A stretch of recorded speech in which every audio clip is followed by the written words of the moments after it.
ఇంత పెద్ద ఇండస్ట్రీని ప్రభుత్వము అసలు ఎందుకు పట్టించుకోవట్లేదని మీరు అనుకుంటున్నారు? ప్రభుత్వానికి కానీ ప్రజాప్రతినిధులకు అధికారులకు దీని మీద ఒక వ్యతిరేకమైన అభిప్రాయం వచ్చింది. అక్కడ నడుస్తలేవు అని అంటారు. అయితే అక్కడికి వచ్చి చూస్తే మాత్రం దాని గురించి పూర్తి సమాచారం తెలుస్తుంది. అప్పుడు వాళ్ళు మాకేమన్నా సాయం చేయడానికి అవకాశం ఉంటుంది. అందుకోసమే వాళ్ళని మా పార్కును సందర్శించమని ఈ సందర్భంగా మేము వేడుకుంటున్నాం. అంటే ఎవరు ఏ అధికారి దగ్గరికి పోతే మీరు అసలు అది అక్కడ పనిచేస్తుందా లేదా అని అన్నారు? ఎవరు? మా గ్రామానికి చెందిన వేం నరేందర్ రెడ్డి గారు ఇప్పుడు ప్రభుత్వ సలహాదారుగా ఉన్నారు. వారి దగ్గరికి మేము పోయినప్పుడు మాకు రోడ్లు, కొంత డ్రైనేజీలు లేవు, కరెంట్ సబ్సిడీ కావాలని మేము వారిని విజ్ఞప్తి చేయడం జరిగింది. వారు అధికారులకు ఫోన్ ద్వారా చెప్పడం జరిగింది.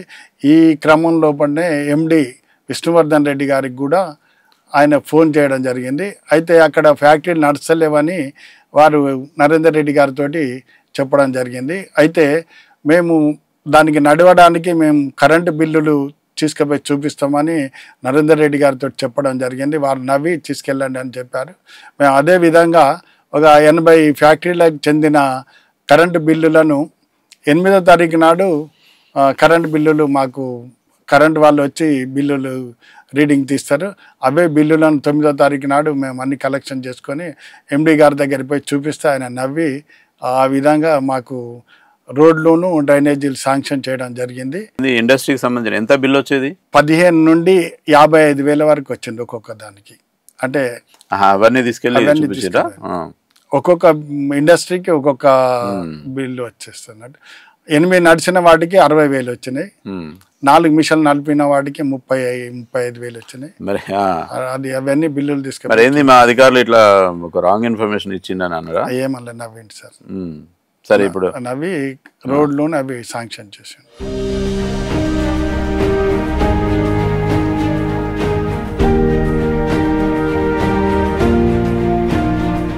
రాము అండి. వీవింగ్ యూనిట్స్ ఉన్నాయి సార్. మేము సారీ మ్యానుఫ్యాక్చర్ చేస్తున్నాము. At the same time plain fabrics కూడా ఉన్నాయి. మావి యూనిట్స్ ఉన్నాయి సార్. ఏం చదువుకున్నారు? నేను ఎంటెక్ చేశాను సార్. ఎంటెక్ ఏంటి? SC software engineer. అంటే సాఫ్ట్వేర్ ఇంజనీర్గా వర్క్ చేయకుండా ఎందుకు ఎంచుకున్నారు?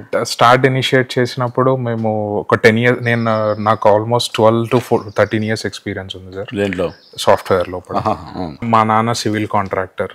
సో తను ఎప్పుడు కూడా ఒక 30-40 మందితో వర్క్ చేసేది. సో ఏదో ఒక బిజినెస్ పెట్టుకోవాలి, ఒక ఏమైనా ఎంప్లాయ్మెంట్ క్రియేట్ చేయాలి అనే ఒక ఇంటెన్షన్స్ తోటి ఒక బిజినెస్ పెట్టుకుందామని చేసుకొని ఈ వీవింగ్ యూనిట్స్ లోకి వచ్చి మ్యానుఫ్యాక్చరింగ్ స్టార్ట్ చేసాము. అంటే ప్రొఫెషన్ వద్దనుకొని వచ్చి మళ్ళీ ఇక్కడ వర్క్ చేస్తున్నారు కదా? టు బి హానెస్ట్, ఇవాళ మీరు మమ్మల్ని ఏం ప్రాఫిట్స్ లో ఉన్నారంటే మేము ప్రాఫిట్స్ లో లేం సార్.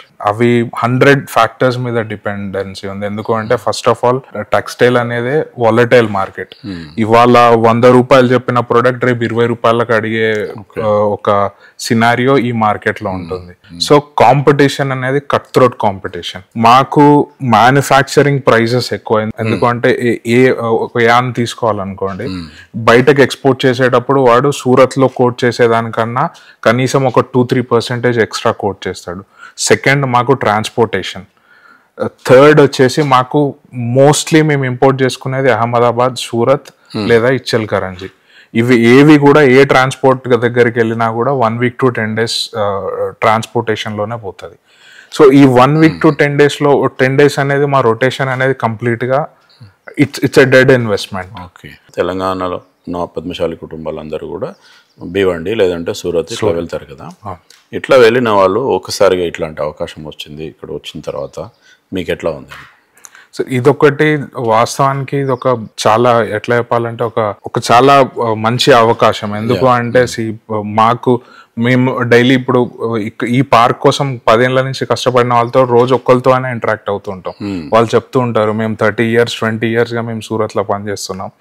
చేసినప్పుడు మేము అంటే ప్రతి వాళ్ళు ఇండస్ట్రీకి ఏదో రకంగా అఫిలియేటెడ్ అయ్యే ఉన్నారు.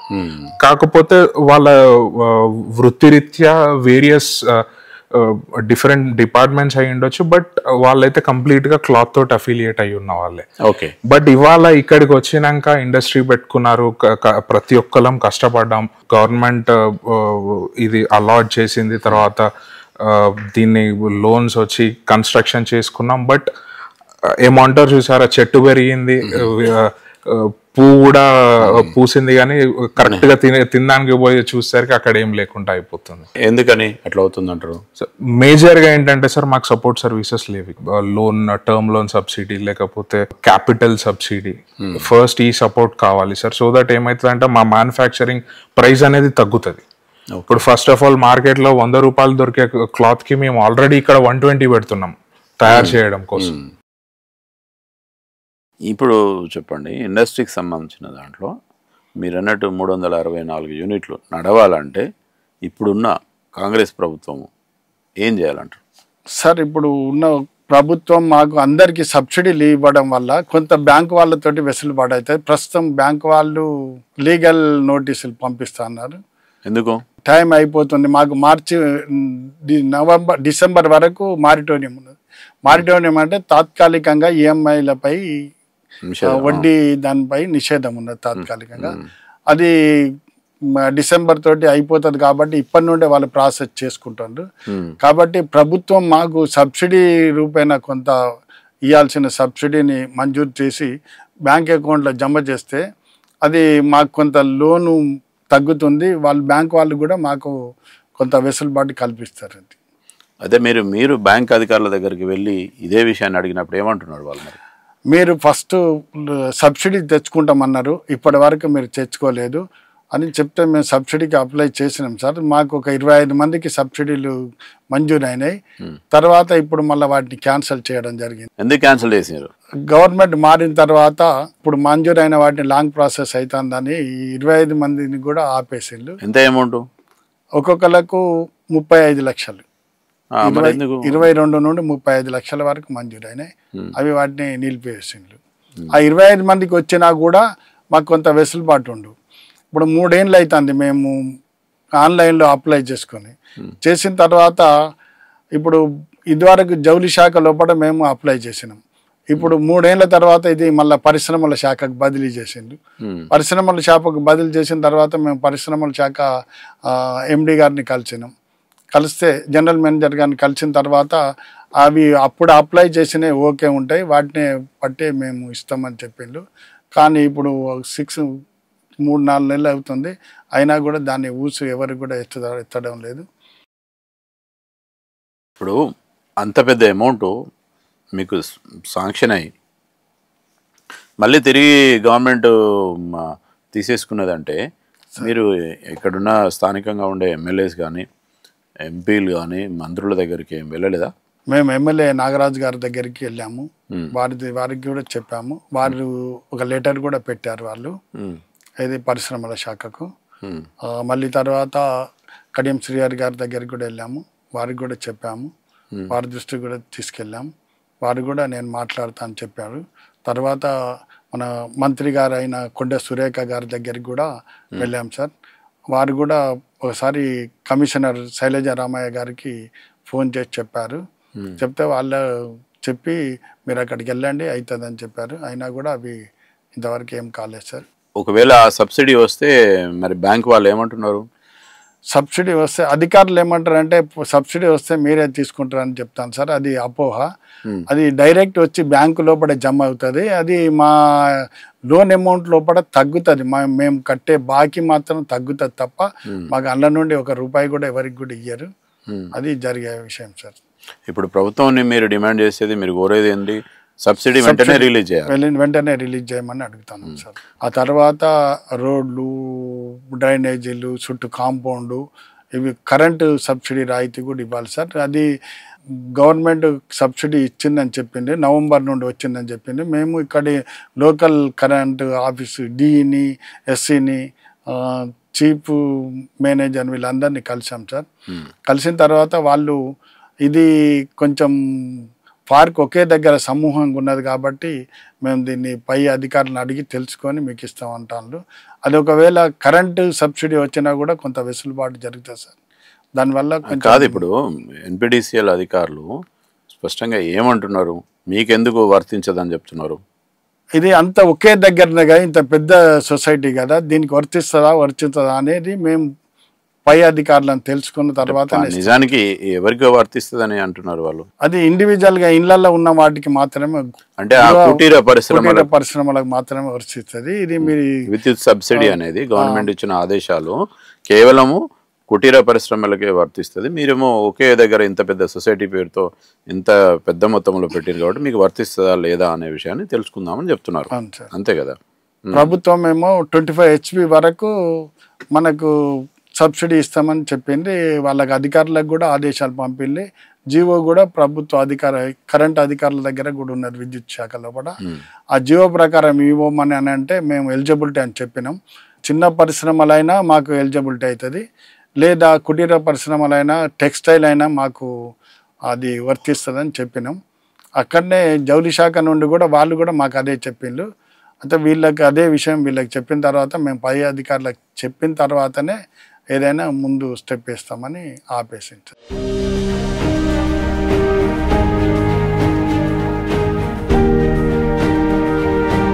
మేము సూరత్ నుంచి వచ్చిన వాళ్ళమే. సూరత్లో ఇండస్ట్రియల్ ఇన్ఫ్రాస్ట్రక్చర్ దీనివల్లనే చాలా డెవలప్ అయింది. గుజరాత్ మొత్తం ప్రతి చోట GIDCలు ఉంటాయండి. GIDC, Gujarat industrial development corporation.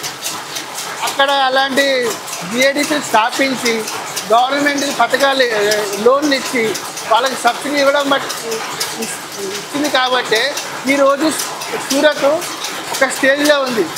అంటే అది అప్పటికప్పుడే కాలేదు, పట్టింది ఒక దశాబ్దం టైం పట్టింది, కానీ ఇప్పుడు ఒక రేంజ్లో ఉంది. సూరత్ టెక్స్టైల్ మార్కెట్ అయినా డైమండ్ మార్కెట్ అంటే మన ఇండియాలో సూరతే, అది అందరికీ తెలిసిన విషయం. అలా ఇక్కడ కూడా టెక్స్టైల్ పరంగా మన ఈ టెక్స్టైల్ పార్క్ ఇలాంటి క్లస్టర్, ఒక సమూహం నాకు తెలిసి ఇండియాలో ఎక్కడ లేదు.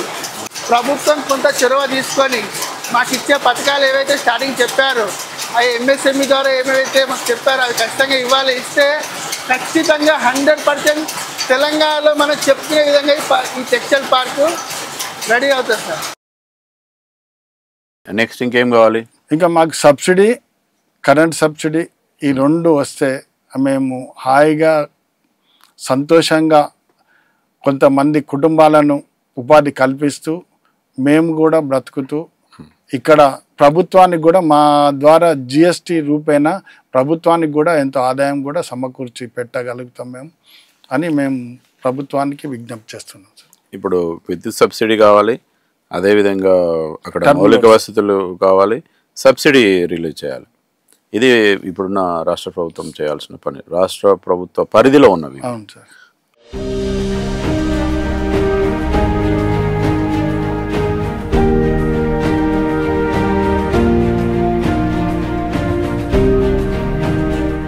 మీ పేరు?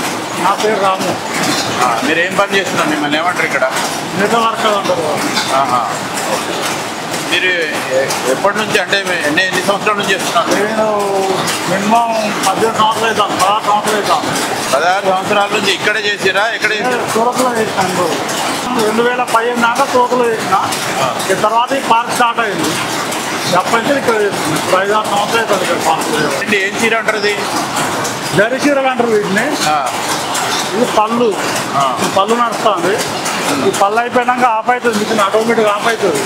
ఓకే, ఆఫ్ అయిన తర్వాత మనం మాల్ చేంజ్ చేసుకోవాలి, వేరే ఫోన్ పెట్టుకోవాలి. మళ్ళీ ఇప్పుడు గోల్డ్ నడుస్తుంది కదా, సిల్వర్ పెట్టుకోవాలి. మళ్ళీ చీర అయిపోగానే ఇప్పుడు ఈ బ్రౌజ్ అయిపోతుంది, అయిపోకుండా బంద్ ఆఫ్ అయిపోతుంది మిషన్. మార్కెటింగ్ సంబంధించిన సమస్య ఎట్లా ఉన్నది? మార్కెటింగ్ ఇప్పుడు ప్రస్తుతం మార్కెటింగ్ అయితే బాగానే ఉన్నది సార్. మార్కెటింగ్ ప్రాబ్లం అయితే ఏం లేదు. ఇప్పుడు మన లోపల మనం వాటి తయారు చేసే ఆర్థిక స్తోమత మన దగ్గర లేదు.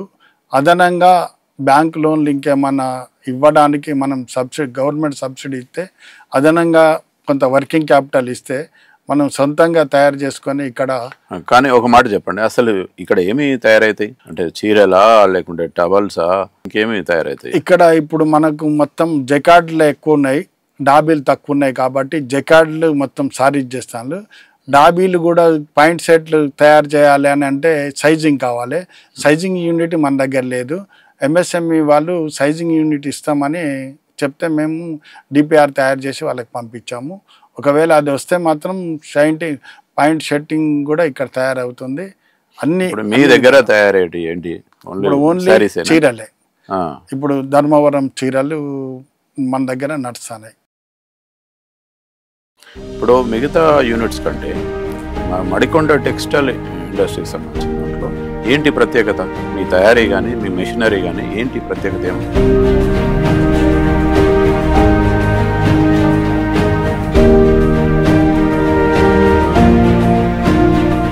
మనది అడ్వాన్స్ టెక్నాలజీ రిపేర్ మిషన్ తెచ్చింది సార్. జకాట్లు కూడా మనకు ఎలక్ట్రానిక్ జకాట్లు తీసుకొచ్చాము. డైయింగ్ అయిన యార్డుతోటే ఇక్కడ డిజైన్ తయారవుతుంది సార్. అసలు ఈ డంపింగ్ యార్డ్ వల్ల మీకు ఎట్లాంటి సమస్య వస్తుంది? పొగ వల్ల తట్టుకోలేకపోతాను. ప్రత్యక్షంగా నాకు కూడా యాక్సిడెంట్ అయింది కుక్కల మీదకి వచ్చినప్పుడు.